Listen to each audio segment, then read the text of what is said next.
All right. So, fuck, I'm gonna have to ditch the hat. You can't even see me. Jeez. Why?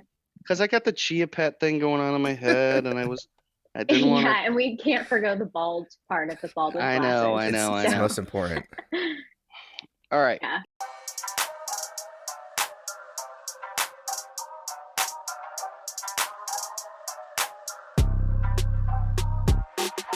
Um, this is the first official interview for Bald with Glasses. We want to welcome on my cousin Jenna. Jenna. Jenna Ray. Um, so when we were talking about who we wanted to interview first, we were thinking of like interesting people we knew. I remember when I was on vacation once seeing a billboard that says, "Be the family member that all of your other family members brag about." To me, that That's has cool. always been that. Yeah, to me, that has always been Jenna.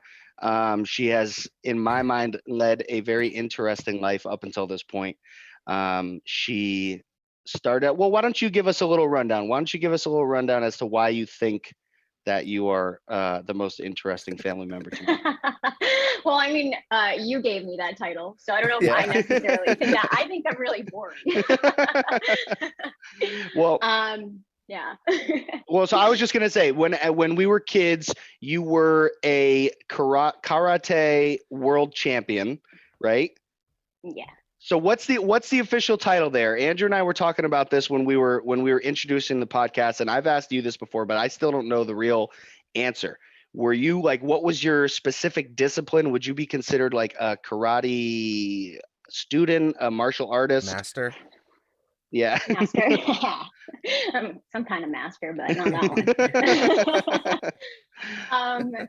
So I guess the official title, I did a ton of different types of martial arts. So I did like Tang Soo Do, Muay Kwan, and those are traditional martial arts, as well as American Kempo and Asama, which I wouldn't consider a traditional martial art. I think Eric knows a little bit about that Tia Tia Tua Tua Yeah. business. Awesome. What's the run me through the Route 6 that thing?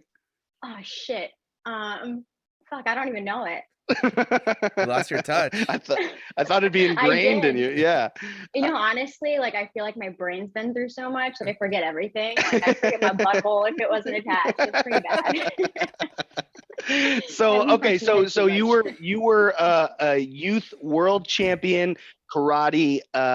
You were a world champion in karate, and then from there, you went on to skydive and base jump all over the country in these awesome, cool places.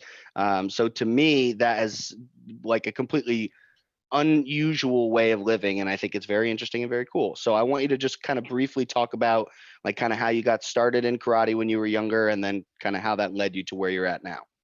Cool, sweet, I can do that. So I got started in martial arts because my brother did it at like 5 years old, for discipline reasons. He was a wild child. Um, and I was jealous of anything that he did. Mhm. So I got started in martial arts, and like quickly, I think my dad realized that I had a talent. I'm not sure like where in between like my first fight where I cried the whole time to like where that realization came, but when I was 8, we started traveling the country and doing like the US circuit. And I competed in what's called like point sparring and continuous sparring, and then like kickboxing. And then at the age of like 13ish, I was selected for Team USA. And we had a few international tournaments as well. And I was a what they call a NASCA, which is I don't even remember what it means anymore, but I was a world champion in a few different disciplines. But they were fighting, like hitting people. Yeah. Right. That's really cool. Yeah. Damn. So real quick before I forget on that. So how do you like you said you don't really remember the moment. Is there like do you just decide does your parent just decide we're going to start traveling and competing, or do you have to like qualify to be able to travel and compete? You can decide and join into those different tournaments. So as long as you pay a fee, you can go to the tournaments. Yeah. And then from that point, that's when like your titles are determined from like who comes to those tournaments. So it's not necessarily like you win a regional tournament and then you go on to nationals. It's based on the entire year, and however many tournaments you win kind of goes into this point system. And then whoever has the most points wins for that year, or is like the world champion or like national champion or whatever. Gotcha. So you pay a fee to get into these tourneys. Do you get any cash if you come out with the dub? Sometimes, yeah. Nice. So once you're a black belt, there was a thing called like grand champion or overall champion. So sort of like pageants for little girls, like if you're the grand supreme toddler of the year, whatever. We don't win a crown, but you do get like some kind of money. One time I won a Nintendo DS over a 6-year-old girl, so that's pretty sweet. So Hell then yeah. for the US team, that selection, so that's not like you just sign up. For that they seek you out. Yeah, so you have to get invited to try out, and then you try out and you fight other people that were also invited, and the first and second slots in whatever division that you're trying out for then go on to Worlds. Gotcha. Now, correct me if I'm wrong, but your dad, he did some like teaching in karate, right? Was that, but was he interested in, like, did he have any experience in it before you guys started, or did he start that after you guys had already gotten into the sport?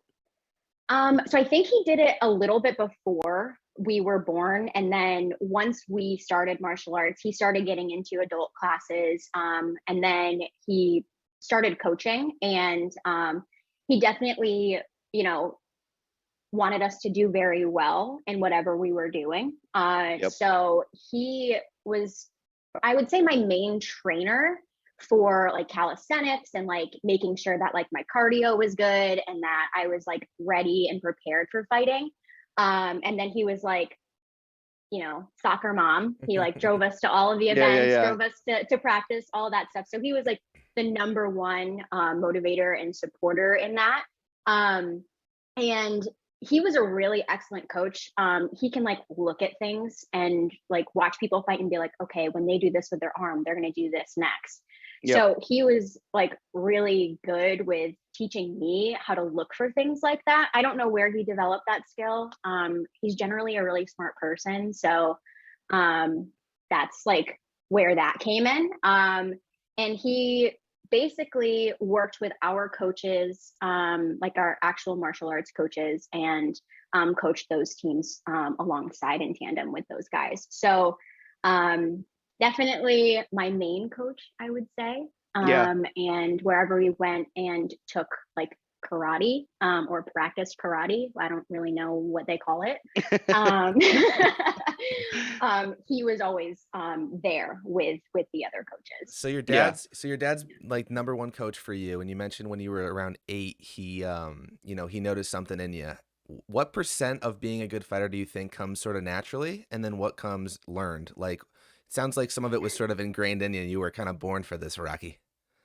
I was born for something. I was just really a good, I was really obedient and like a super good listener, and always wanted to impress my dad and do really well. So no matter what like I was doing, I would always like put all my effort in. And Gotcha. so I'm sure that there's like a little talent built in. I'm naturally really athletic. So whatever that Kendall Jenner gif is, where she's like, my blood's like super athletic or whatever. Yeah.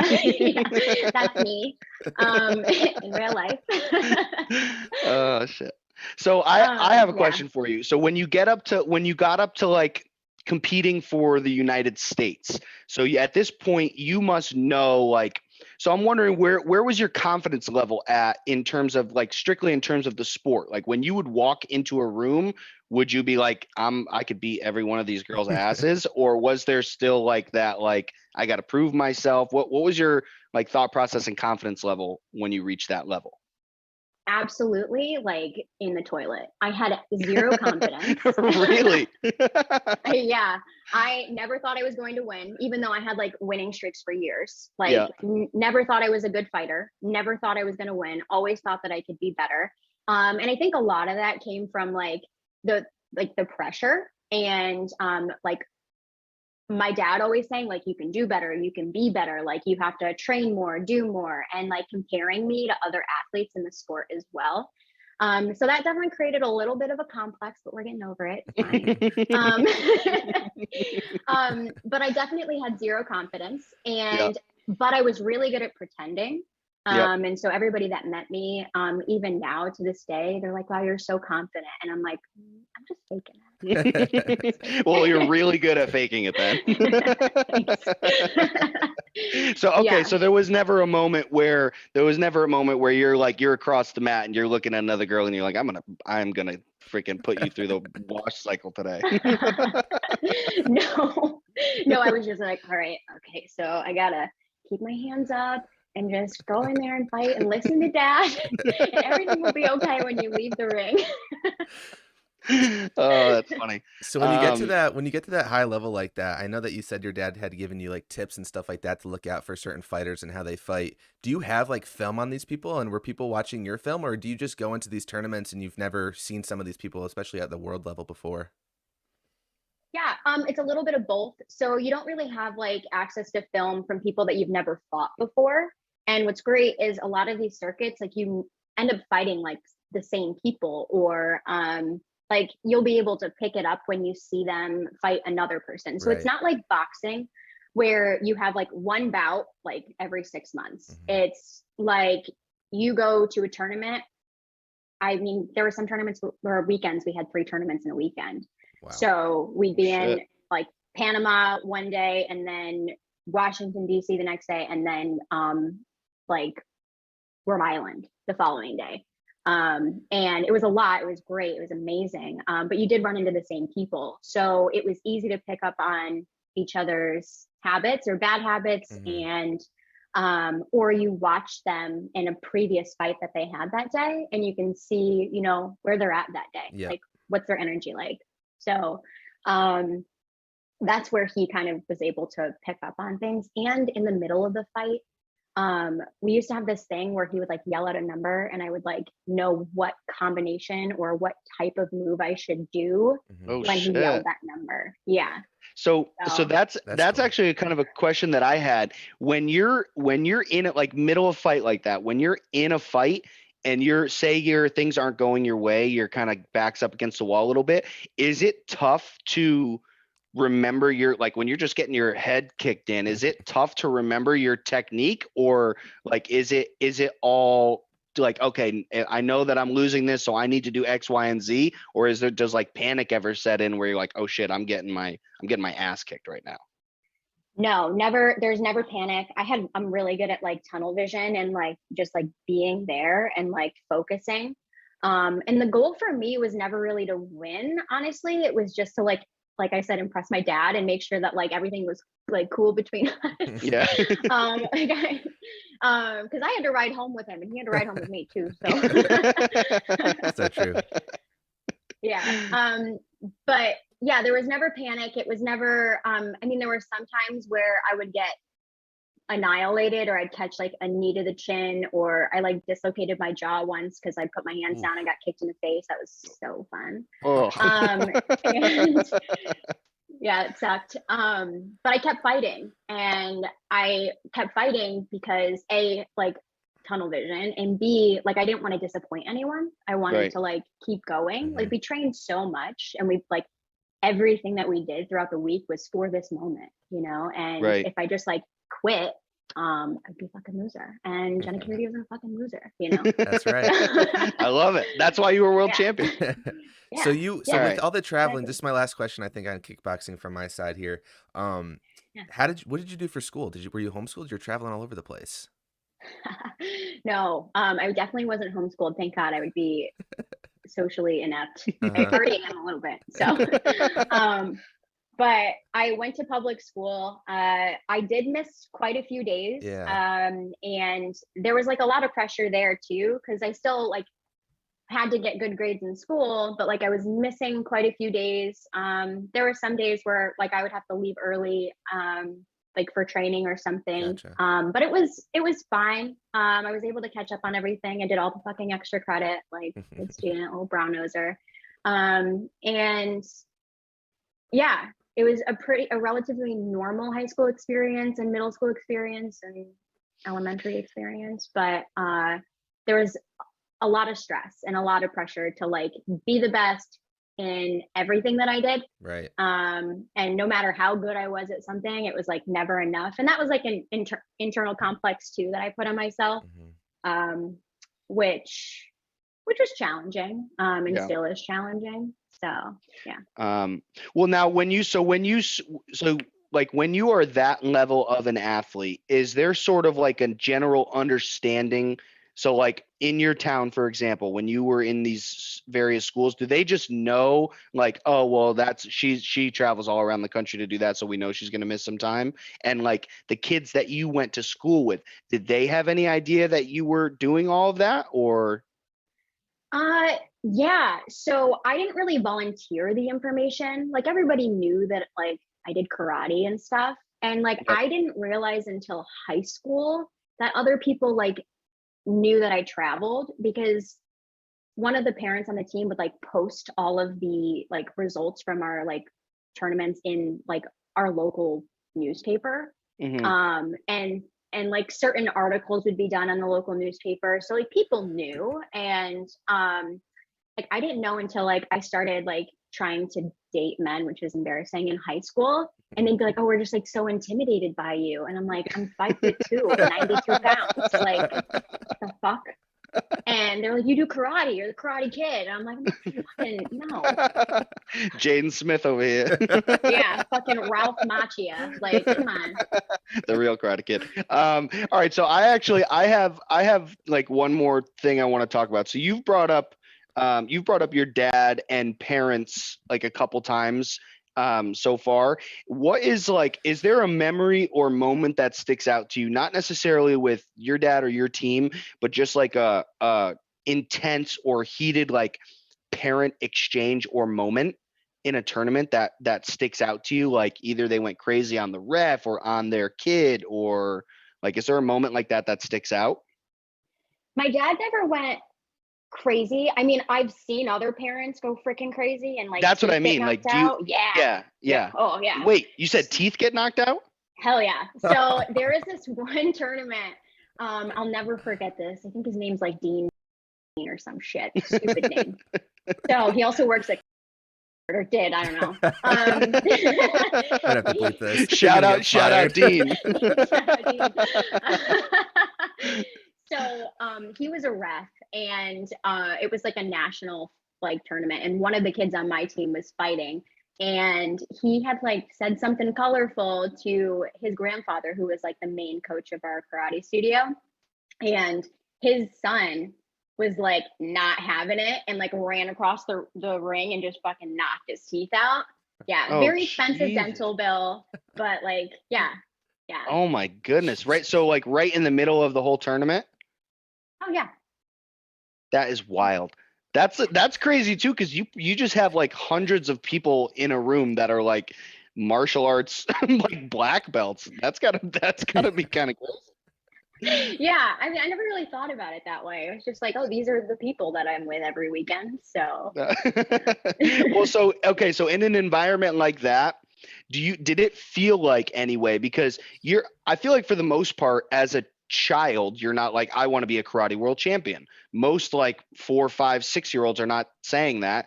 So would you say it felt like, you touched a little bit on like the pageant parent type thing?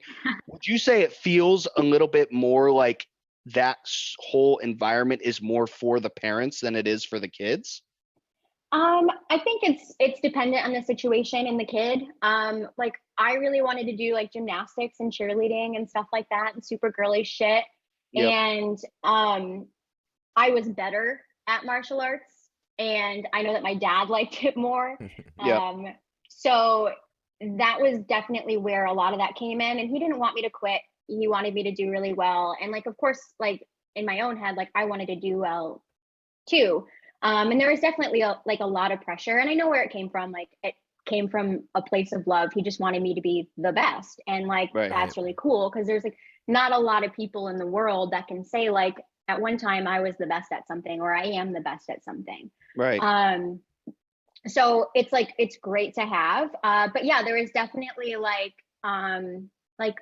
pageant dad moments where like it almost felt like I was being like dressed up or I had to like perform a certain way or like be like kind of not super authentic to like myself because I'm so sensitive and like I wasn't like allowed to cry or show emotion or like Yeah. do any of that. Right. So I tucked a lot of that back. And so that's kind of what I'm learning as an adult to like undo is like actually be my sensitive self and like not be too sensitive because sometimes I have to go a little far with There's that. a fine line. So Yeah. yeah, finding the balance, but and realizing that like sensitivity is actually like a superpower Yep. rather than like something that you should hide from people. But it did come in handy there because nobody knew what I was thinking, which was great. Like I was shitting my pants the entire time. Everybody just thought I was some sort of like confident queen and like. And would you say that was common in the sport, like not just in your household, but would you say throughout the sport there was a lot of that where like all you kids are looking around each other like, does anyone fucking want to be here right now? Yeah, I don't know. I never talked to anybody about it. Like I know Really? that there were, yeah, never. Actually, this is like, I think that I really only kind of talk about it with you, Eric, like on like I don't really bring it up a lot with other people. Yeah. Yeah. So I've never been in a fight, Jenna, if you couldn't tell. But You every look time super tough, Andrew. every time I play out this scenario, you know, when I'm gonna fight somebody, you got any tips for me? And also, what do I do with the glasses? Because I don't want a shard in my eye. I was thinking I could throw them on the ground and like slam them, like really get their intimidation going, or tuck it in here. What do you think? What do you think I should do? I definitely think that you should tuck Okay. for sure. Just tuck it in. Tuck him. Tuck And him. then, And go for what the should his elbows? first move be? I definitely wouldn't go for the elbow first because you're so close. You know, True. you're gonna probably get knocked out. Their Okay. arms are longer than your this. I What didn't about think what about about like that, a yeah. what about like a front kick to the chest, create a little separation? Absolutely. Okay. Let's go. Absolutely. Perfect. When you're in a street fight, nobody kicks enough. Everybody's all like brawling out there. No, your fucking legs are strong as shit. You kick them. And then you run like a little bitch because you don't want a black eye. Noted. All right, breaking news. Got it. Wait, Andrew, you had one other question that I want to know Oh, yeah. this. I want to hear this. Yeah. Could you kick Eric's ass? Absolutely. Look at them. No the chance. ball Yeah. to the pit. This potato will put all of his mass. There's no chance. It's actually, I am curious. I really don't know the answer. You could hit me with some sort of like crazy kick and I'm just like collapse. But I am curious about that. Like someone who is like literally twice your weight. Do you think you would struggle with someone like that, or would you just be more technical? So I had to fight in the boys division sometimes because there were certain instances where they wouldn't have enough girls, or like the girls that they did have, like it would have been really unfair to like put us together because I had like more experience. Even though we were the same weight, it just like didn't make sense. Yep. So sometimes I had to fight in the boys division, and there were people that were like twice my size, and you do have to be a lot more tactical. Like you can't get in there and fucking go pound for pound for them. I'm gonna die. Right. And so yeah, it was a lot more like, and that was more point sparring. So it was like getting in and getting out. And I could use my like size to my advantage in that respect. But in a street fight, if some man that's twice my size comes up to me, I am fucking walking the other way. So what was the moment where you officially decided to walk away, or was it your decision? Like, how did you end up officially leaving martial arts as a whole? Because I think after you did karate, you did boxing for a little bit, like a brief period of time. So when you ultimately walked away entirely from martial arts or combat sports, what was that moment like? Yeah, so I did boxing in tandem with martial arts because it was a good training tool, good for like, increasing your speed and your strength in your hands and your footwork and everything. So it was just another training tool. And I got injured. I had a series of injuries from the time I was 14 until I was like 17. And my final injury, I had like 3 surgeries on my ankle and it just never really fully healed. It's the same injury, if you want to look it up, that Kurt Schilling had when he was bleeding at The the bloody World sock. Series and shit. Yeah. Yeah. And it just like,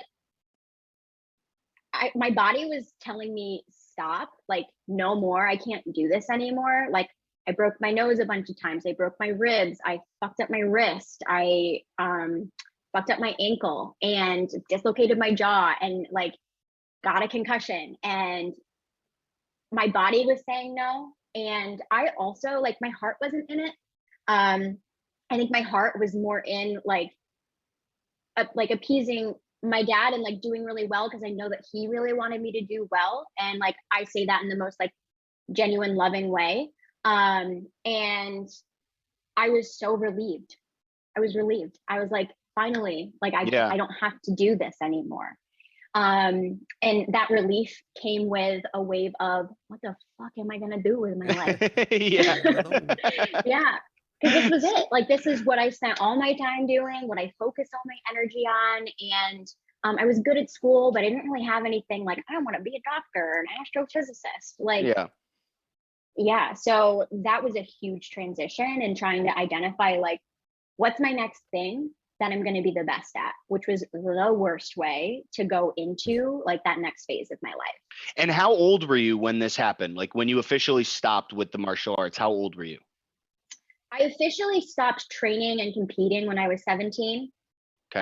And like stopped really doing it outside of boxing. Like I do that on a semi-regular basis because it's fun. Still now you do? Mm-hmm, yeah. Oh shit, I didn't know that. That's cool. Yeah, that's how I stay So you stopped just before you got into college. And then you went into college and you found your next endeavor, which was skydiving, joining the Yukon skydiving team.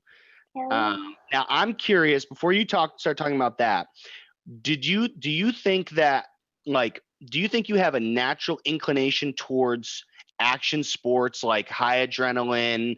Do you think that that's like natural in you, or do you think that because you left that world of martial arts, being at such a high level, competing at such a high level, do you think you, like you kind of said, you needed to fill that void with something else? I think it's a little bit of both. So I definitely, as a kid, was never really like, I cried in all the lines in the roller coasters, and then we'd get on the roller coaster and it would be the most fucking fun I've ever had in my life, and I'd do it again. So like, I think my natural inclination was to be a little bitch and hide. Yeah. And but because I was always in like a really high stress, like really high like adrenaline environment, I naturally sought those out when I was an adult, because I'm like, I don't fucking want to go to pottery class, which I do now. I don't want to go to pottery class. Like, I want to go skydiving. Right. So that's where that kind of came in. And it didn't happen right away. I always wanted to skydive. I told my mom when I was 14, I was like, I saw some girl do a tandem skydive. I need to do this. It looks like so much fun. Yeah. And she was like, okay, yeah, on your 18th birthday. And when my 18th birthday came, I was like, Mom, are we going skydiving? She's like, I'm fucking not. So then I discovered the Yukon skydiving team, and I stalked them for 2 years before I actually like went out and did a tandem. And I was surprisingly calm, and it was probably because I was like going back to my roots and like hiding my emotions. And it was super fun. And they approached me afterwards like, hey, we have a team. Do you want to join? And I was like, yeah. So that's kind of how that progressed. And we competed at collegiate nationals, which is like a USPA, which is United States Parachute Association, like sanctioned event. And we competed against other schools, mainly military academies. So they had all the funding and the resources. And we were just out there just like little janky kids. You're So- out there with a sheet. Yeah. Yes. So in a couple strings. in a competition, like what does that mean? A competition, you have to do what does that entail really? How do you win? Dude, there's so many different things. Is there? So there's technically, like, I would say many different disciplines of skydiving. So you have two different things. You have parachuting, so like flying your parachute, and then you also have free falling or wingsuiting. And there's like different ways to free fall. You can free fall on your belly, you can free fall on your feet, or standing, or on your head. And there's different events in those specific Gotcha. disciplines. So for Yukon skydiving, what we did was called four-way relative work, which is belly flying. And you do these like specific like little moves. Gotcha. And you do it as many times as you can until the clock runs out, and which is usually about the time that you would like track away from the group and pull your parachute. And then at the end, they would score and see like how many times like each group did the specific set of formations that they were supposed to do. And then the winner wins, and the loser sucks and goes home and cries. So is it sort of like synchronized swimming in a way? Yes, Yeah. kind of. Except Interesting. falling from thousands of feet. Yeah. So so did you end up going on your 18th birthday? What was the first time you went skydiving? Yeah, so I tried to go, but I got weathered out. So like obviously skydiving is a weather dependent sport. You don't want to be, hucking yourself out of an airplane in the middle of a thunderstorm. Yep. So I like went back like 6 or 7 times, and each time like it was too foggy, or it was raining, or I had just had like the best luck ever. And that should have been the universe like telling me, hey, like you might not want to do this. But I was like, just going back. And then one day it was beautiful. And my best friend like lived below me in college, and he called me up and he was like, hey, it's really nice out, would you like to go skydiving? And I was like, I would absolutely love to do that, sir, let's go. Yeah. And Very we got in the professional. car and we went. Yeah. You guys had a business relationship. Yeah. We did. That's cool. So was there, when you first got started, I'm wondering if it was the first time you jumped out of a plane, or if there was another moment where you knew like, oh, this is what I want to, like, this is the next big thing that I want to pursue.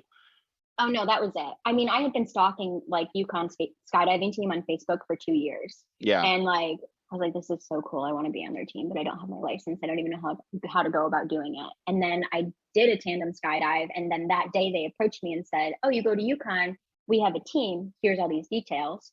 So I went to, they had like a team meeting that week. And that day I signed up for like my first jump course. Yep. So, which is like the first jump that you do technically solo with your own parachute. You have 2 instructors that are with you.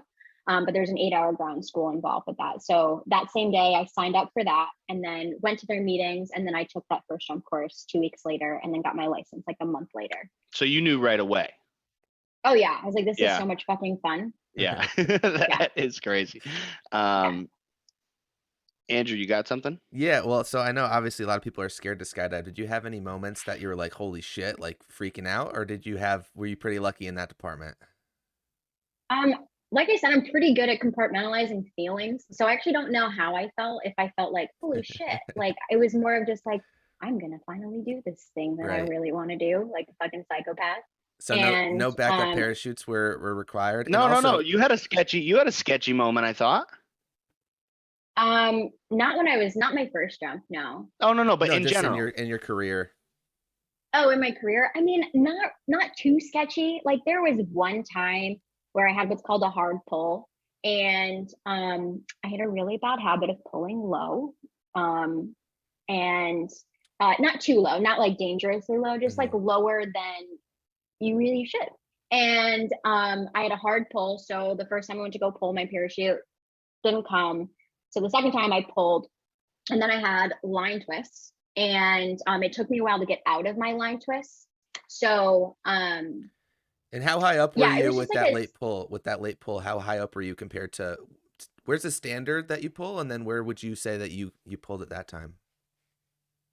If you had any idea. I plead the fifth. Fair. Okay. Well, that sounds terrifying. Yeah, I don't want anybody to know my bad decisions. That's totally fair. I thought you had I thought there was a hip injury from one of your. Oh, yeah, I did. Yeah. Okay, so yeah, I did. Yeah. So it was a back and a hip injury, and the hip injury was just a stress fracture that happened from like my back injury. So I had like a slight fracture, and it was from a hard opening, and that was like pretty like close to, I totally forgot about this. Pretty close to like my early skydiving days, like my 25th jump, I had a really hard opening on the container was just a little bit too big for me. So, and the container is like the special backpack. And so I was kind of like shotgunned, and my back hurt for a while, but I didn't quite know what was going on. And then they found like a slight fracture in my back, and it was like just like causing a lot of like pain and like some tingling a little bit just from inflammation. So then I took some time off and that healed. But when I went to the doctor, they found like a fracture in my hip, and it was a stress fracture. And it was because I had like continued doing things that I shouldn't have while I had the injury in my back. I just thought I was honestly being a little bitch. And yeah, so both of those things healed like relatively quickly. It was kind of like a non-event, non-issue. Real quick, what is a hard open? I mean, of course, Andrew and I know, but for those that don't, what is a hard opening? So it's when your parachute opens really fucking hard and it hurts. Exactly as it sounds. So it's like those moments where you see where like you open it and it's like you get like yanked up when it opens, right? Yeah. And, like it's one of those things that's like it sucks when it happens. Usually it doesn't cause like severe damage, but like I've seen it also like cause death. Like someone had a hard opening and their like aorta ripped. Oh my God. So like they were old though, not to like downplay their whatever, but probably more susceptible to an aortic rip than like someone that's like 25. Right. Yeah.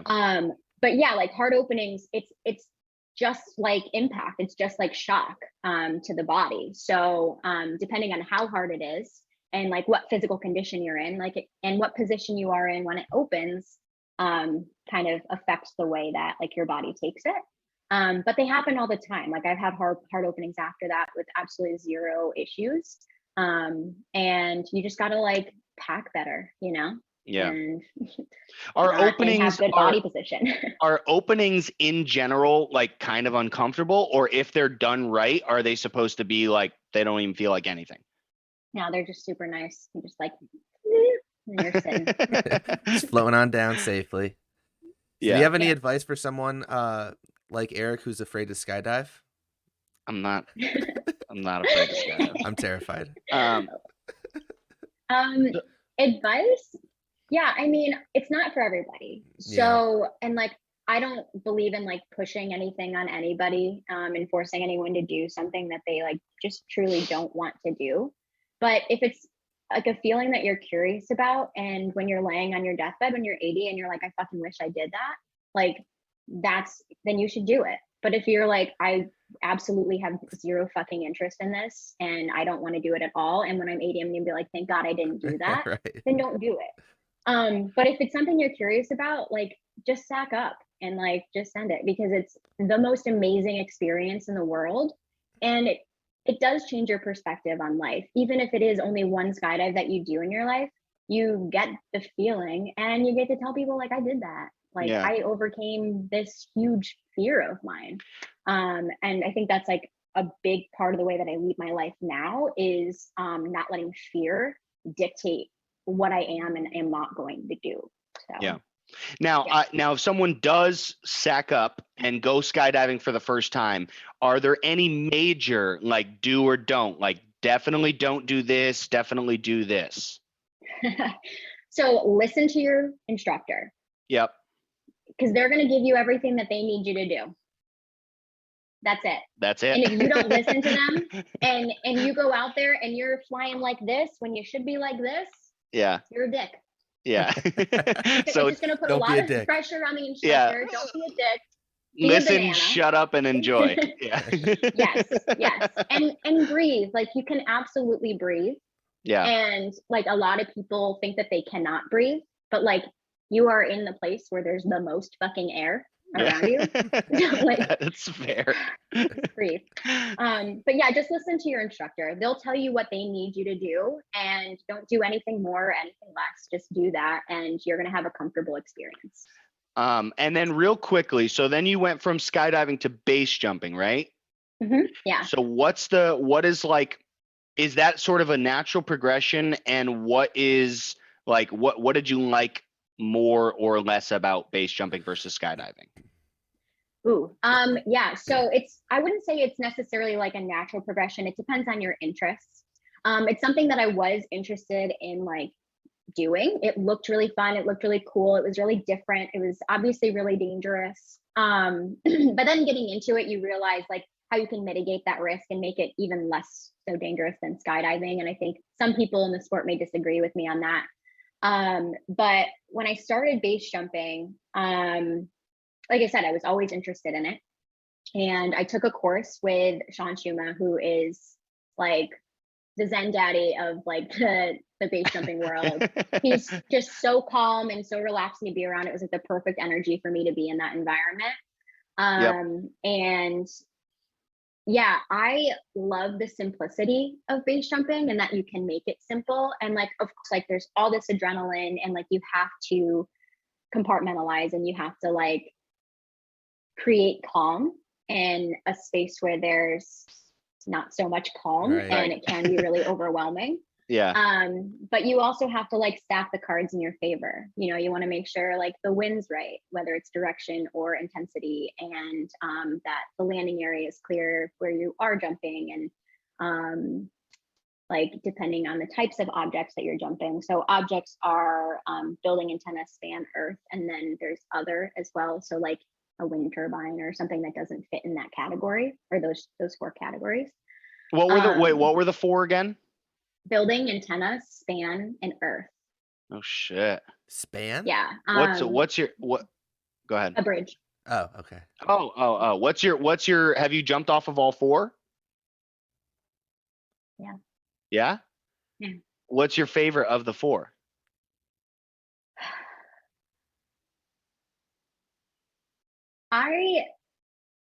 I don't like urban jumps. So I don't like building jumps. They scare the fuck out of me for a variety of reasons. Like the conditions are a lot less. You have a lot less controllability, and I am a control freak. Yeah. So for that, I didn't love that. It took me a really long time to actually get over the fear and do that specific jump. I did it once, fucking hated it. Like, never. I mean, I had so much fun. It was great. Everything went really well. I'm really glad I did it, but I didn't want to do it again. Right. But as for like earth, I mean, you're more likely to like have an impact, like an object impact. So like, let's say your parachute like opens off heading. So instead of opening like right in front of you, so you could fly forward and get away from the object, it could open 180 and like have you like flying towards the wall, and like your reaction to those have to be really good. So there's different things to look out for in those situations. So like I was always scared of that. And I think the environment where I had the most fun was where I had this perceived sense of control, even though you don't really. Right. So I loved like jumping off of bridges. So that's where I got like my kicks, because I was never really like overwhelmingly scared on the inside. I was still scared. Like, it's not scary, but it's also more fun because I felt like I was able to relax a little bit more. And like now, like looking back on it, like that's all I want is to relax and like keep the peace within myself. And so that specific object, like bridges were great. And that might make me a pussy base jumper, but I don't care because I had fun. That's what matters. So you were not the kid where your parents could say, well, what would you do if your friends jumped off a bridge? You were you were the friend jumping off the bridge. Yeah. Yes, for Oh sure. shit. And I think my parents knew that from the beginning. Yeah, Like, they knew not to throw that at you. Andrew, I have two more quick ones on this. Do you have anything else? No, I'm good. All right, so real quick, when you jump that often, do the jumps, does it, like, when you're falling in the air, does it sort of blend together with other jumps, or is like every single jump completely different from the last? Everyone's different. Really? And you And learn something new every time, and all the variables are always different. It's just, it's a completely new experience, and every single time. so if that's the case, then what would be the most memorable, whether it was for good or bad reason? Like, what jump, if someone says to you, what was your favorite or most memorable jump? What sticks out? Base jump or skydive, or either or. Either or, just a jump that, like, is most memorable to you. Yeah. So, remember the best friend that I said that I went on a tandem skydive with? Mm-hmm. Yep. So we did that jump together, and I started skydiving right away. And when he graduated college a couple years later, he moved to Australia and started skydiving. And like 4 years later, we saw each other at a drop zone, and we did our first jump together. Oh, that's so And cool. That's awesome. so, like, yeah, that was probably, like, I have butterflies in my stomach just thinking about it now, and it's like bringing me back to that moment where, like, I finally got to jump with my best friend that I haven't seen in 4 years. Yeah. That we've both been doing this thing in tandem, but like on opposite sides of the world. And it was like, it was so freeing and like so amazing to play like with my friend up there and like Yeah. have a moment. And I think that's like a big part of my memories and like both sports, is just like the friends that I made and the people that were there, and getting to do something absolutely incredible with your best friends Yeah. and the best friends that you do meet. And like there's assholes in every sport, but like there are like a core group of people that I've met all over the country and all over the world, really, because they come from everywhere, Right. that like I'm so thankful to have met and to have had shared those experiences with. That's Yeah. really cool. All right, my last question for you on this. What is your favorite place that you have jumped? Like, your favorite place to jump in general, and then what would be a bucket list? Like, if you had like one place that you never got to or want to, what would be that? What would be those two places? My favorite place, and it's just gonna sound so cliche because it's fucking Hawaii, but like Hawaii. Yeah. It's That is. beautiful. Like you got mountains on one side, you got ocean on the other side. You can see the other islands from the plane. Like you can see whales from the plane, and you can see fucking sharks from. It's awesome. sick. Like it is so amazing and so picturesque. And when you're there, you're like, where the fuck am I? Like how did I get to this point in my life? And it is really magical. And I like highly recommend, if you only plan on doing one skydive in your life, like do it there. Yeah. It's nice. But yeah, that's probably like the most beautiful place I've jumped. Yep. The most like I guess like my dream jump, man, like anywhere where there's ocean and friends. Like I don't Yeah. even think about, like there's like so many events in skydiving where you can go to Panama or you can go to this place called Pepe's Island, and it's just, yeah, like it's more about like the people that are there and who you're there with. And yeah, the sights are great, but like I'd rather go to like a cornfield in fucking Illinois and jump there if I'm with my friends, Right. than, go down to Key West and jump in the most beautiful place in the world by myself. Yeah. So, That's cool. Yeah. All right, so that's the last thing I had. We're gonna do one last quick little thing with your rapid fire. Four quick little questions, just with like short 1 or 2 word answers, and then you're gonna end with something. So my first one: fuck, marry, kill, karate, skydiving, 9 to 5 job.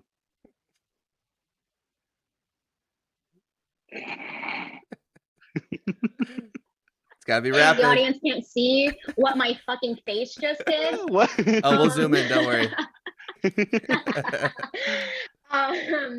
Yeah, I would definitely. I'd fuck karate. I would marry skydiving and I would kill a 9 to 5. Good shit. Yeah. I didn't know where you were going to go with that. I didn't know if you were going to kill karate off, but yeah, forget the 9 to 5, right? Yeah, All right. gross. Favorite type of punch or kick to land, or just strike in general? Oh, I love an uppercut. Yeah. I love landing an uppercut. It feels Okay. so good. Uppercut's a good one. So, out of everywhere that you lived, which place has the best food?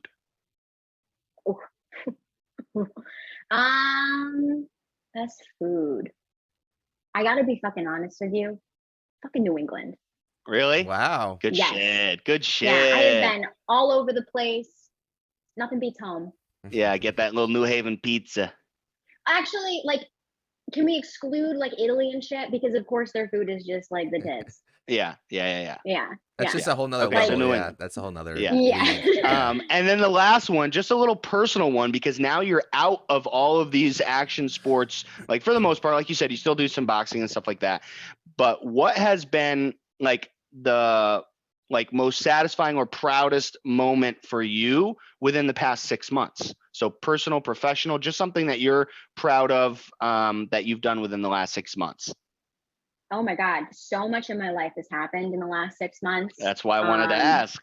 Yeah, absolutely. Like, so I had like a little bit of a big thing, like in the last 6 months, where I just knew that something in my life needed to fucking change, because I was deeply unhappy, severely depressed, and like it's crazy to even say that, considering like we look back and we see like what my life was like. It was so picture perfect. I was traveling the country, living in different states, working from home, always had stable income, was like doing all of these sports and like doing like the perceived like right way to live life or whatever. And I was deeply unhappy, and I needed to stop letting things in my life that were fucking with my peace. And I made that decision probably almost about 6 months ago. I'm just like, fuck this. Like, what's going to make me happy? I moved to my favorite city in the world, which is St. Pete.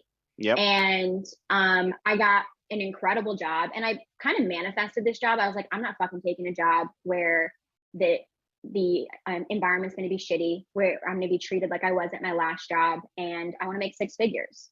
And lo and behold, found this fucking great company making 6 figures. Check. And I'm so proud of that, because I went after it, and it was like the first time in my life where I felt like I did that for me, and like I didn't do it with anybody else's help. I just did it for me, and it was really fulfilling. And I feel I'm starting to understand what confidence feels like now, 28 years late. But yeah, it's great to like go after what you want and create the life that like you really want, and create peace around you. And then you can start really finding like, you know, where like the direction that you should be going in, and the things that you should be going after. And I started doing more cool sports like kiteboarding or kite surfing or whatever they fucking call it. It's so fun. Yeah. Well, good shit. We really appreciate you coming on, and look forward to you dominating the next phase of your life. Agreed. Before we let you go, you did something kind of just random crazy happened with someone you know, so we just want to give you a little plug, give you a little time to just touch on that. For sure. Yeah, I don't have any socials to plug. You can follow my Instagram that I don't post on. But my good friend and roommate was recently in an accident at work, and he had a piece of metal fly from the machine, and it caught him in the hip and pelvis area and shattered his hip or shattered his pelvis and broke his femur and damaged some internal organs. And so he's been in the hospital, and it's been super stressful on this end of things. But he's doing better, and every day we're going to keep pushing towards that. And we have a GoFundMe going right now just to support him, as he's out of work and for a very long time and going to be in rehab for a while. And we want to make him as comfortable as possible and not have to worry about anything. So Eric, if you could share that GoFundMe link. Yep. And any penny helps. If you only got a penny, like that's great. We really just want to make sure that he's good and set in the bank account so he can focus on healing and getting better. And absolutely, we love you, Joey. Sure. Love you, Angela, his girlfriend, and his whole family is just incredibly supportive. And he's got an army behind him, and hopefully your army can help him as well. Absolutely. We will attach a link in all of our For sure. everywhere we post, we'll attach a link for the GoFundMe. Again, thank you Thank you, for Jenna. coming You on. rock. Andrew, any final thoughts? No, I just think that was a great first guest, Jenny. You did an awesome job. Very cool Yes. person. Thanks. Very cool stories. Crushed it. Cool. And you're welcome to come back on whenever. So it was Anytime. a pleasure having you. We will talk to you soon. Okay, perfect. Thanks for having me, guys. Have a great weekend. You too. Yeah, you too. Peace out. Sweet. See Bye. ya.